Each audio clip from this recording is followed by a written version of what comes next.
Isso aí, turma. Então vamos lá. Vamos entrar agora definitivamente no modelo de onda. No modelo de onda a gente encontra uma representação gráfica que possa definir bem aquilo que é o conceito de onda, ou seja, a transferência de energia sem transferência de matéria através de uma perturbação, uma oscilação que se propaga. Bom, o melhor modelo, o modelo que a gente adota é o seguinte: considere um plano cartesiano XY, tá bem? Então, vamos colocar aqui com x dado em metros e y também. Como temos um movimento periódico, as funções que melhor representam a oscilação, algo periódico, são as funções seno, né? f de x igual a seno de x, ou cosseno, g de x é igual a cosseno de x, tá bem? Então, deixa ali no rascunho só para constar. Bom, se você lembra um pouquinho sobre a relação dessas funções, você deve lembrar que elas oscilam entre um máximo bem definido e um mínimo bem definido. Está aqui.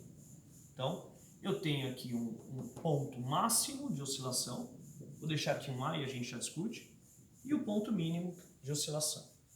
Bom, se você lembrar da aula anterior, o conceito de período e frequência, é importante então destacar o seguinte: se você tem uma relação que define o ciclo, tá? De acordo com aquilo que eu apresentei ali, a função seno ou a função cosseno, uma representação de onda pode ser dada da seguinte forma: algo que oscila entre o máximo e o mínimo. Então esse daqui é o melhor modelo para representarmos a onda. Vamos lá, vamos aos elementos. O primeiro de todos é esse aqui, que a gente chama de amplitude. Então A representa, para o modelo de onda, aquilo que chamamos de amplitude. Amplitude, representado por A. Veja, a amplitude ela é definida de 0 até máximo ou de 0 até mínimo. Amplitude, portanto, não é de máximo até mínimo ou de mínimo até máximo. Nós temos um ponto de 0 e a amplitude é dada do 0 até o pico ou a crista ou do 0 até o vale, tá? Essa distância é dada em metro. O que é que a amplitude representa fisicamente? Vamos pegar um exemplo do som. A amplitude representa a intensidade sonora, quer dizer que ela tem uma relação direta com a intensidade.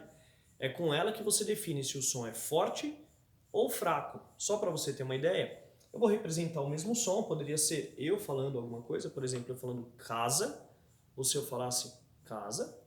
Nós temos a mesma relação, porque eu falando casa, a frequência desse som ou desses sons, ela não muda, para mim mesmo, lógico.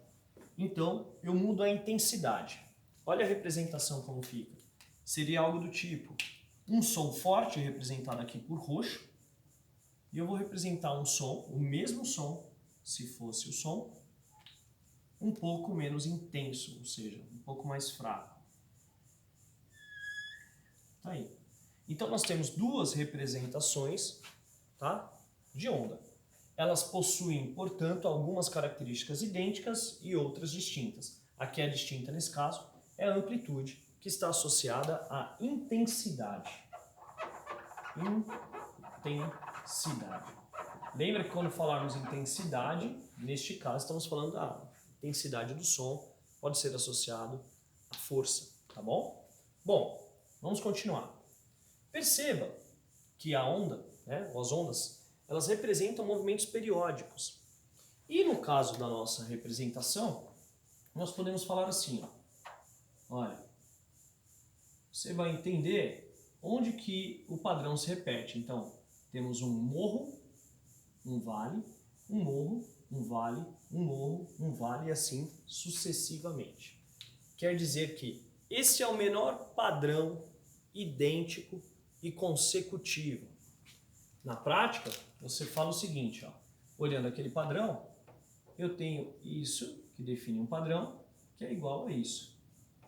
O nome que é dado a esse comprimento, tá, é o comprimento de onda. Quer dizer, comprimento de onda é uma grandeza que é muito importante para a nossa discussão. É definido como a distância em que nós temos a propagação da onda completando um ciclo. Na prática, nós temos a distância entre dois pontos idênticos e consecutivos. Perceba que este ponto aqui está no mesmo nível aqui da representação gráfica, mas ele não é idêntico. Ele está no mesmo nível, mas não é idêntico. O próximo idêntico é aquele. Basta você pensar assim. Se de fato você estivesse andando sobre esta corda roxa, você estaria nesse ponto subindo. Quando você passa por esse nível, você está neste ponto descendo. E depois você voltou para este ponto subindo novamente. Então, o comprimento de onda está definido assim.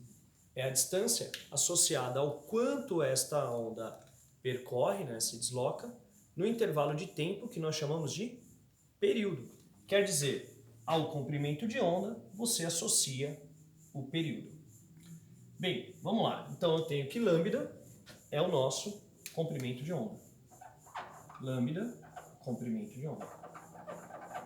Comprimento de onda. Como é que eu defino esse comprimento de onda? Você associa o deslocamento que a onda tem no intervalo de tempo de um período. Agora pensa, se você tem deslocamento e tem um intervalo de tempo, você consegue determinar a velocidade de propagação dessa onda. Veja, a velocidade de propagação dessa onda, assim como velocidades de maneira geral, podemos definir como deslocamento por intervalo de tempo. Agora, no caso específico da onda, o deslocamento associado ou conhecido é o próprio comprimento de onda. Então, aqui, lambda. E o intervalo de tempo, como nós já vimos, é o período. Quer dizer que a primeira relação para a velocidade de onda é dada assim, ó, lambda por período. É isso aqui, ó, lambda por período. Agora, vamos lembrar um pouquinho das aulas anteriores. Lembra que existe uma relação entre período e frequência? E que a frequência é dada como o inverso do período?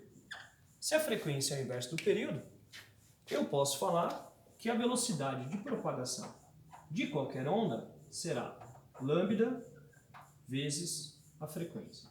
Pessoal, essa aqui é a equação fundamental do ondulatório, também conhecida como V é lambda vezes F.